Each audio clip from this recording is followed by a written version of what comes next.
আসসালামু আলাইকুম দর্শক। আমাদের বাংলাদেশে এখন প্রচন্ড শীত, একদম প্রচন্ড শৈত্যপ্রবাহ অন্য যে কোনো বছরের তুলনায়।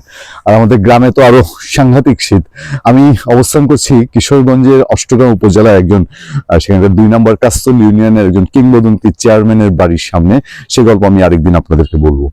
তো আজকে আমাদের মূল সাবজেক্ট যেটা টপিক, আলোচনার টপিক, এই টপিকটা হচ্ছে এনসিপি, জাতীয় নাগরিক পার্টি। আমার মনে হয় যে জাতীয় নাগরিক পার্টিকে এখন যদি আমরা বলি যে এই জাতীয় নাগরিক পার্টিটা জামাতে ইসলামীর একটা উইং কিনা, তাদের কোনো ব্রাঞ্চ কিনা, এই প্রশ্ন তোলা যায় কিনা খুব সহজে। আচ্ছা, সেই কাহিনীতে যাব, গল্পে যাবো। তবে একটা মানে সাংঘাতিক একটা মার্ভেলাস ঘটনা ঘটেছে। মার্ভেলাস শব্দটা উচ্চারণ করেছি। ঘটনাটা পিকুলিয়ার এবং হচ্ছে বাংলাদেশে ব্যতিক্রমী একটা ঘটনা।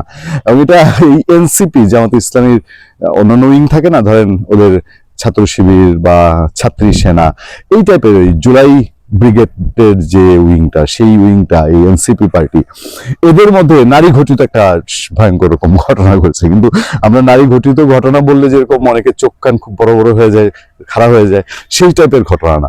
ঘটনাটায় যাব তার আগে আমি আরেকটু একটা ফাঁকে একটা জিনিস বলি আপনাদেরকে। আমাদের বৃহত্তর ময়মনসিংহ এলাকায় বেটি শব্দটা কখনো আদর অর্থেও ব্যবহার হয়, কখনো আবার নেগেটিভ অর্থেও ব্যবহার হয়। আপনারা কিন্তু যারা শুনছেন তারা ভুল শুনবেন না। আমরা অনেক সময় ধরেন নেগেটিভ অর্থে খুব মেজাজ চটে গেলে এই বেটি তোরে দেখাই দিব, এই টাইপের কথাবার্তা শুনি আমাদের ময়মনসিংহ অঞ্চলে বলে। আবার খুব আদর করে এটা আমার সোনা বেটি বা বেটিটা সেই রকম আগুন্না বেটি আসছিল। আগুন্না বেটি বুঝেন তো, অগ্নিকন্যা। অগ্নিকন্যা মতিয়া চৌধুরীর কথা মনে আছে? মতিয়া চৌধুরী আদর করে বা সম্মানের সাথে বলতো। তো এনসিপির সেই বেটি যারা, এই সাহসী বেটিরা, তারা আরেকটা কাণ্ড করেছে। এই কাণ্ডটাকে একটু শুনেন এবং এটার ফলাফল কি হবে সেই ফলাফলটা আমি আপনাদেরকে বলে রাখবো, আপনারা একটু লিখে রাখবেন মিলে কিনা। আচ্ছা, অভ্যুত্থানের নারী মুখগুলো কেন এনসিপি নিয়ে ক্ষুব্ধ, এই কেন উত্তর বের করার চেষ্টা করেছে পত্রপত্রিকা। জামাত ইসলামী নেতৃত্বাধীন জোটে যাওয়ার বিষয়ে আপত্তি থাকায় জাতীয় নাগরিক পার্টি এনসিপির জ্যেষ্ঠ যুগ্ম সদস্য সচিব তাসনিম জারার পর এবার দল ছেড়েছেন যুগ্ম আহ্বায়ক তাসনুবা জাবিন। এটা গতকালই আমরা আপনাদের সঙ্গে আলোচনা করেছিলাম। তাসলিম যারা স্বতন্ত্র প্রার্থী হিসেবে ভোটে লড়ার ঘোষণা দিয়েছেন, তবে তাজনুবা নির্বাচন করবেন না বলে জানিয়েছেন।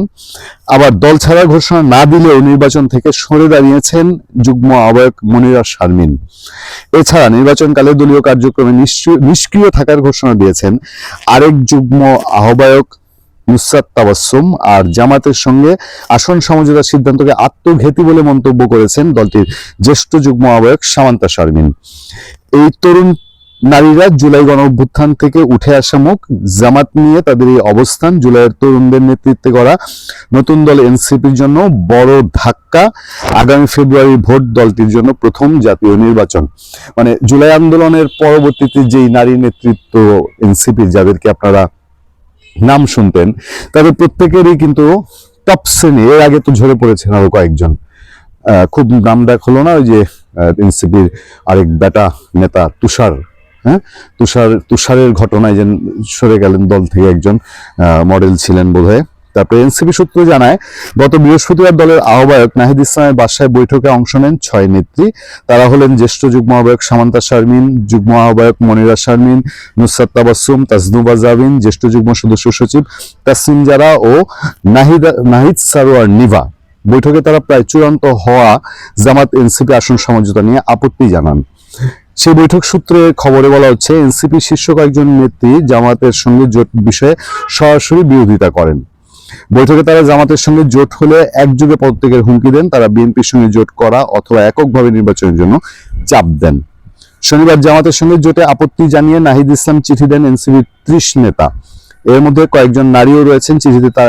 এই নেতারা তাদের আপত্তি ভিত্তি হিসেবে এনসিপির ঘোষিত আদর্শ, জুলাই গণ অভ্যুত্থান সম্পর্কিত ঐতিহাসিক দায়বদ্ধতা এবং গণতান্ত্রিক নৈতিকতার কথা তুলে ধরেন। অভিযোগে বলা হয়, জামাত এবং তাদের ছাত্র সংগঠন ইসলামী ছাত্র শিবির এনসিপি নারী সদস্যদের বিরুদ্ধে অনলাইন প্ল্যাটফর্মে চরিত্র হননের চেষ্টা করেছে। যে শিবিরের বট বাহিনী বলে না, ওই বট বাহিনী এই জুলাই যোদ্ধাদের ব্যাপক যন্ত্রণা দিত তখন। পাশাপাশি চিঠিতে বলা হয়, জামাত ইসলামী রাজনৈতিক ইতিহাস, বিশেষ করে 1971 সালের মহান মুক্তিযুদ্ধের সময় তাদের স্বাধীনতা বিরোধী ভূমিকা, গণহত্যায় সহযোগিতা এবং সে সময় সংঘটিত বিভিন্ন অপরাধ প্রশ্নে তাদের অবস্থান, বাংলাদেশের গণতান্ত্রিক চেতনা আমাদের দলের মূল্যবোধের সঙ্গে মৌলিকভাবে সাংঘর্ষিক। ইন্টারেস্টিং কি জানেন? ইন্টারেস্টিং হলো আপনার এই যে নারী নেত্রীরা, এরা শিবিরের বট বাহিনী দ্বারা আক্রান্ত। এখন তাদের চূড়ান্ত নেতা যারা, এনসিপির দলীয় নেতা যারা, এরা কি একটা টাউটারি করছে জানেন? টাউটারি হলো যে এনসিপি মোটামুটি 200 আসনে তারা মনোনয়ন ঘোষণা করছিল, এখন জামাতের কাছ থেকে নিচ্ছে 30টা, আর ওই 170 জনে এরকম একটা 11th আওয়ারে এসে ছেড়ে দিছে, এরা যেন এখন আর স্বতন্ত্র ইলেকশন না করতে পারে, মানে সবার হাত পা বাইধা দিয়া তারা হচ্ছে পানিতে ঠেলে দিছে। এবার আসেন, এই যে নারী নেত্রীদের বিদ্রোহ, রিভোল্ট, এনসিপির যে নারী সদস্য তারা যে বিপ্লব বিদ্রোহ করে বসলো, এটার ফল কি হতে পারে?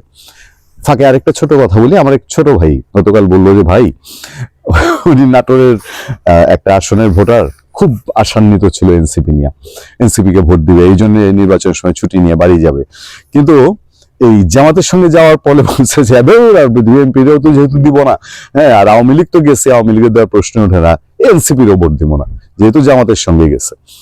এই যে নারী নেত্রীরা, তারা যে বট বাহিনী দিয়ে আক্রান্ত, তারা কি ভবিষ্যতে সরাসরি আক্রান্তের ভয় করছেন? আমরা যদি এই প্রশ্ন তুলি যে জামাতের ঘরে এনসিপি, জামাতের পেটে ঢুকে যাওয়ার কারণে, এবং বলতে পারি যে নিজের আত্মহত্যা বিলায় দিচ্ছে নিজেরা নিজেদেরকে, সেই জন্যে হয়তো এনসিপি নেত্রীরা মনে করছেন যে এটা তাদের জন্য নিরাপদ হবে না জায়গাটা, মানে এনসিপি, সামনের যে এনসিপি এবং তাদের বড় কর্তা জামাত, এরা এনসিপির জন্য একটা থ্রেট হয়ে, বা নারী নেত্রীদের জন্য একটা থ্রেট হয়ে যেতে পারে। ভালো থাকবেন, সুস্থ থাকবেন। আপনাদের সাথে আমি আতিক রহমান, পূর্ণিয়া।